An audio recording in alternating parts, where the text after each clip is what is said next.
সে মাথা ছাড়া দিয়ে উঠতে পারবে না বা না উঠতে, এটা আমরা চাই। এই তথাকথিত মাজার ব্যবসা, সিন্নির ব্যবসা, মাজারে মান্য, বাবার কাছে গিয়ে সন্তান চাওয়া, এই শিরিক করা, এগুলো বন্ধ হোক, এটা আমরা চাই। কিন্তু এরা আমাদের প্রধানতম অন্যতম টার্গেট নয়, এরা আমাদের অন্যতম টার্গেট। এখন যদি এই বেদাতিদের সাথে কিংবা এদের সাথে মারামারি করে বিভিন্ন ইস্যুতে, তাইলে ভুল একটা মেসেজ যাবে। দেখ, মুসলমান নিজেরা নিজেরা মারামারি করে, অন্য ধর্মের লোকেরা বলবে কি বলবে না? এই জন্য এই দলাদলি গুলো, এই রাজনৈতিক দলাদলি, এই দলাদলি, সেই দলাদলি, এগুলো রাখেন সাইটে। মুসলিম উম্মাহ আমরা বিজয়ী জাতি, আমরা আফগানে বিজয়ী, আমরা সিরিয়ায়, শামে বিজয়ী।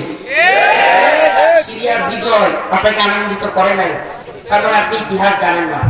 ইতিহাস একটু পড়েন, ইতিহাস একটু পড়লে আপনি সিরিয়ার বিজয়ের আনন্দ পাবেন। আমি গত রাত্রে কি পরিমাণ আনন্দ করছি, সুবহানাল্লাহ।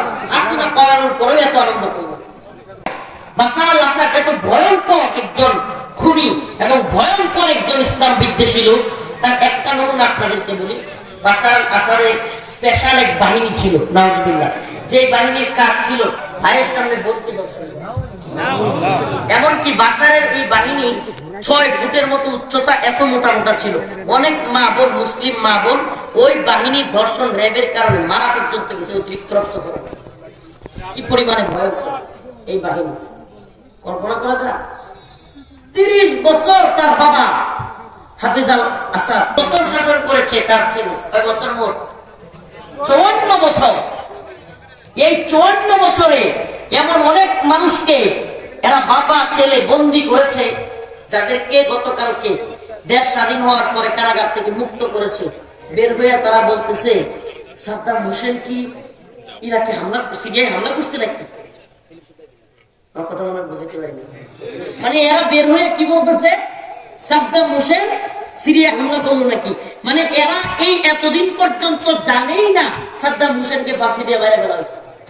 কি পরিমাণ বর্বর এই বাশার আল আসাদ। মানে কারাগারের মধ্যে এদেরকে কোনো খবর পৌঁছতে দেওয়া হয় নাই। এমনকি অনেক বন্দীরা রিজাল আসাদ পতন ঘটে গেছে, মানে বাশার আল আসাদের বাবার পতন হয়ে গেছে। অথচ বাশার আল আসাদের বাবা অনেক আগে কি হয়েছে, মৃত্যুবরণ করছে, মারা গেছে। এই উম্মার বিজয়টাকে আমরা যদি অনুভব না করি, এটা আমাদের জন্য এক ধরনের মেন্টালি পরাজয় হয়ে যাবে। এটা কিরকম, এটার কারণটাও বলি আমি। এই মানসিক পরাজয়ের বা আমরা আমাদের এই বিজয়টাকে নিজেদের মনে না করার পিছনে ঐতিহাসিক কিছু কারণ আছে। ঐতিহাসিক কারণটা কি, একটা উদাহরণ দিই আপনাদেরকে, যারা রাজনীতি সচেতন তারা বুঝবেন। প্রিয় হাজিরিন, আজকে বিজয়ের আলোচনাই করি, কি কর? সামনে যেহেতু মুজাহিদ বাহিনী বিজয়ী হয়েছে, এই বিজয়টা যে কত বড় অর্জন, এবং এই বিজয় আমাদের যুবকেরা তো আন্ডার 19 এর পোলাপান ভারতকে হারায় দিচ্ছে, এটা নিয়ে খুব আনন্দ মাত্রা। আসলে কি, যে জাতি বলে বললাম না, যে শিং নাই, ছাগলের বাচ্চা গুতা মারে, এখন তো আমাদের তো সবাই গুতা মারবেই, কারণ আমরা নিজেদের ইতিহাস ভুলে গেছি। আমরা কোন জাতি সেটা ভুলে গেছি, আমাদের বিজয় আসল কোনটা নকল কোনটা সেটা ভুলে গেছি। যদি আমার একটা বিষয় খুব ভালো লাগছে, যেখানে খেলা হয়েছে, একটা ছোট্ট ভিডিও ক্লিপ দেখলাম, খুব আলোচিত হয়েছে। ওখানে যুবকেরা, একটা ছেলে বাংলাদেশি খেলোয়াড়, সে ওগুলোরে আরো বলতেছে দে তাকবীর দে, আর ওইদিকে যেটা ভারতীয় ছিল ওটা ভয় পাইতেছে। সুবহানাল্লাহ। তাইলে তোরা যদি মাঠের এই খেলোয়াড়দের তাকবীরে ভয় পাস, যখন অস্ত্র নিয়ে বাংলার মুজাহিদরা, মুসলিম মুজাহিদরা তোদের দিকে যাবে, তোর তো পাথর এখানে শুরু হয়ে যাবে।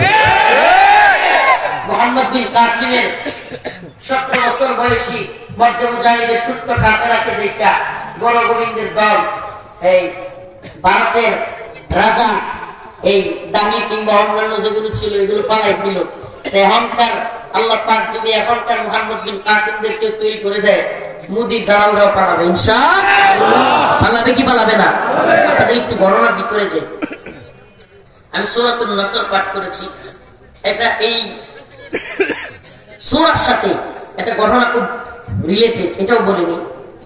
হযরত ওমর রাদিয়াল্লাহু আনহু বদরি মুরব্বী সাহাবীদেরকে, বড় বড় কিবার সাহাবীদেরকে নিয়ে বদরে, কোন যুদ্ধে? বদরে। অনেকেই আমাদের না বুঝে বলতে চায় যে আমরা আক্রমণ করব না, আমরা প্রতিহত করব। ইসলাম আমাদেরকে কাউকে মারতে শিখায় নাই, আমাদের উপর আঘাত আসলে আমরা ফিরাইতে শিখবো, ফিরাইবো। এই কথা ভুল ভাই। জিহাদ দুই ধরনের, কিতাল দুই ধরনের। কয় ধরনের? ইকদামি, দিফাই। ইকদামি, দিফাই। একটা জিহাদ ইকদামি, যেটা আগ বাড়ায় গিয়ে আক্রমণ করা। একটা দিফাই, যেটা প্রতিরোধমূলক, আমার উপরে হামলা হয়েছে আমি ফিরাই দিলাম। ইকদামি জিহাদকে অস্বীকার করলে ঈমান থাকবে না। কেন? ইসলামের প্রথম জিহাদই ইকদামি। ইসলামের প্রথম জিহাদ ইকদামি, দিফাই না। কথা ভালোভাবে বুঝুন। বদরের যুদ্ধ, বদরের যুদ্ধ এটা কি দিফাই নাকি ইকদামি? প্রতিরোধমূলক নাকি আক্রমণাত্মক? আক্রমণাত্মক। সুফিয়ান তখন, আবু সুফিয়ান তখন তিনি মুসলমান হন নাই রাদিয়াল্লাহু আনহু। তার কাফেলা, তার বাহিনী আসতেছিল। এই বাহিনী অস্ত্র শস্ত্র কেনার জন্য